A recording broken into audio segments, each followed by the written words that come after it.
ऐसी संकल्प शक्ति उसके मन में आती है,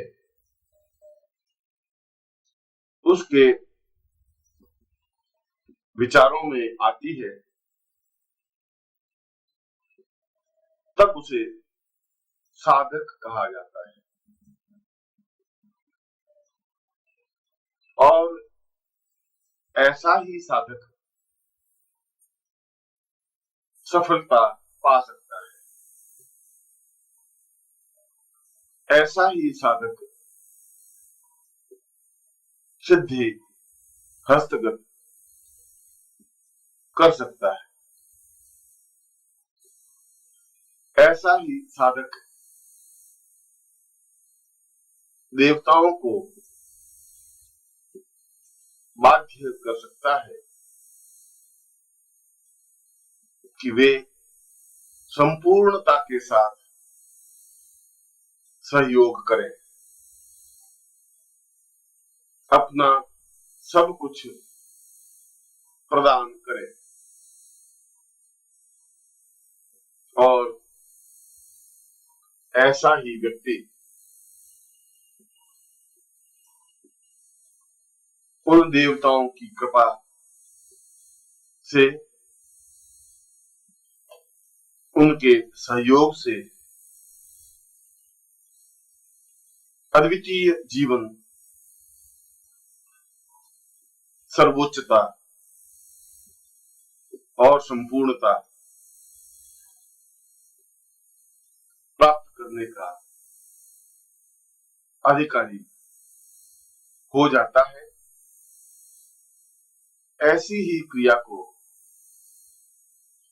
सिद्धि कहते हैं। यह सिद्धि कैसे प्राप्त हो, यह दैवी कृपा किस प्रकार से हस्तगत हो, किन प्रयत्नों से, किन सूत्रों से यह सब कुछ संभव हो सकता है।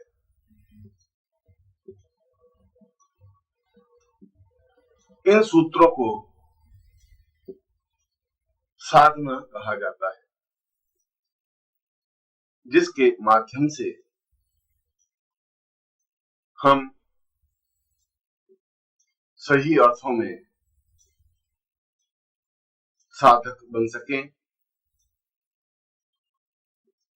सही अर्थों में अपने जीवन को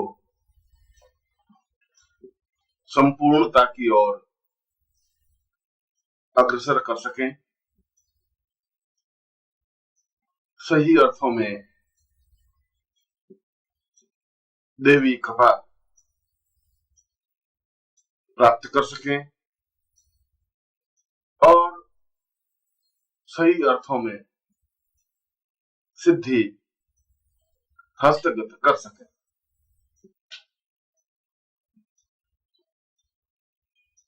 इन सूत्रों में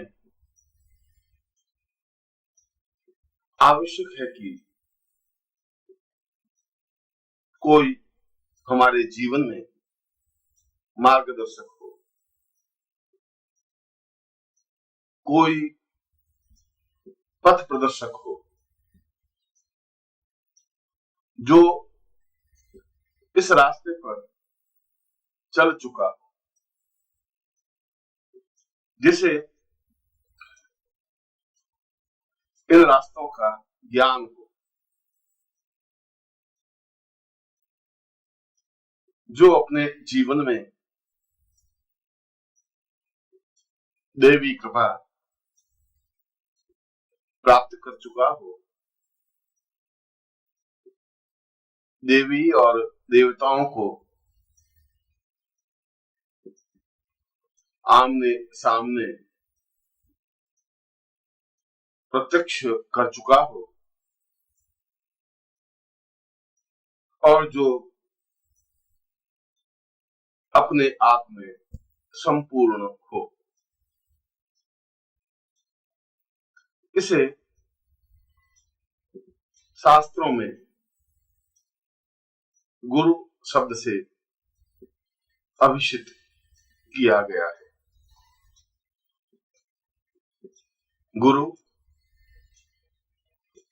जो ज्ञान तो देता ही है, शिष्य को साधक भी बना देता है। साधक को हाथ पकड़कर उस रास्ते पर चलने के लिए प्रेरित भी करता है जो साधना का मार्ग है, जो सिद्धियों का मार्ग है, जो संपूर्णता का मार्ग है।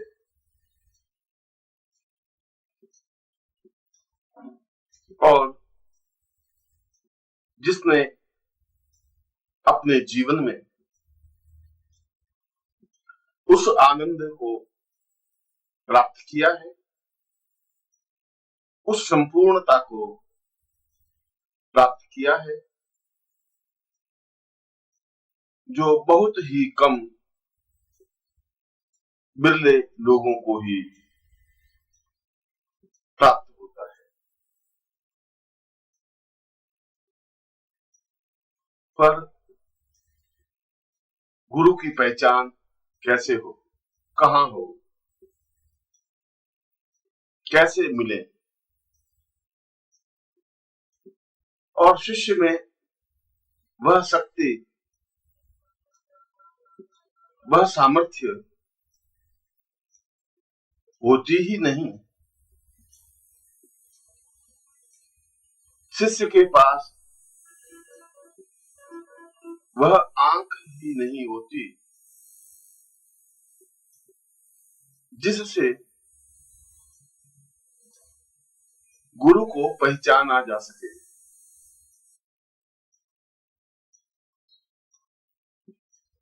गुरु को पहचानने की तो एक ही प्रक्रिया है कि जिसके पास बैठने से मन में अपूर्व शांति का अनुभव हो, जिनके पास बैठने से मन को असीम आनंद की अनुभूति हो, ऐसा प्रतीत हो कि इनका और मेरा अत्यंत अंतरंग संबंध है। जब ऐसा लगे कि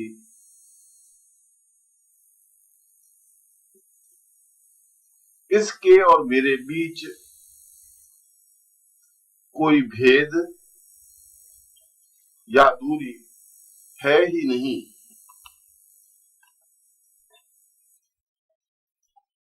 जिसके बिना जीवन व्यर्थ और बेमानी लगे,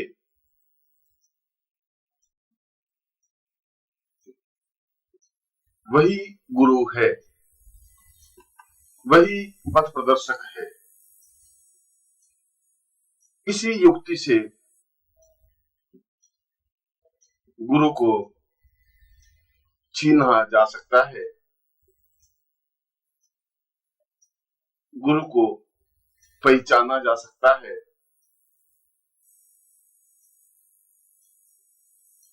उसके द्वारा मार्ग निर्देशन पाया जा सकता है और उसकी बताई हुई विधि से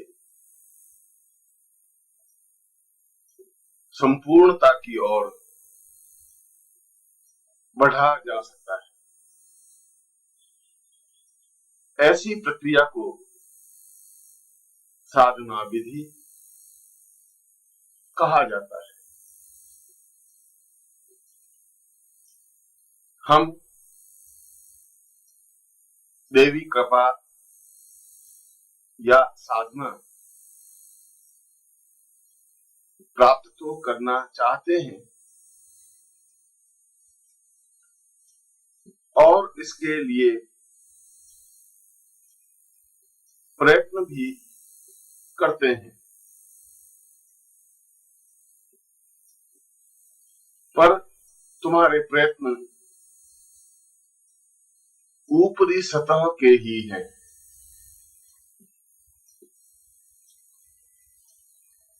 स्नान करना या पीली धोती पहनकर बैठ जाना या हाथ में माला लेकर मंत्र जाप करना, ये तो सब ऊपरी सतह है। सिद्धि तो गहराई में डुबकी लगाने से प्राप्त हो सकती है। यह तो किनारे पर बैठने जैसा हुआ। जो किनारे पर बैठा होता है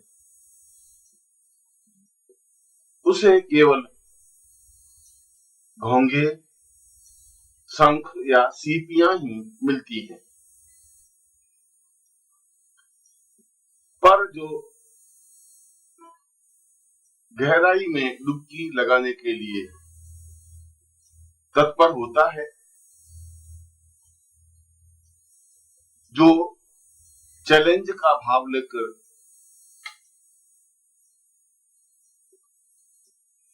मानसरोवर में कूद जाता है, वह गहराई में जाकर मोती ले आता है। और यह कूदने या डुबकी लगाने की प्रक्रिया गुरु की सानिध्यता प्राप्त करना है।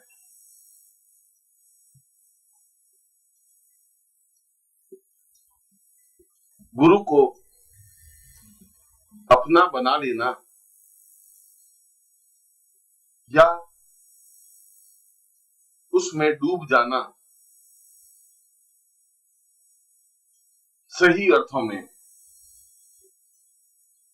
समुद्र के बीच में कूदने जैसा ही है।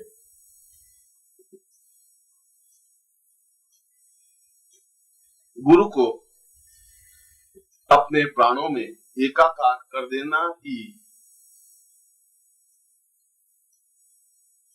मानसरोवर की अतल गहराइयों में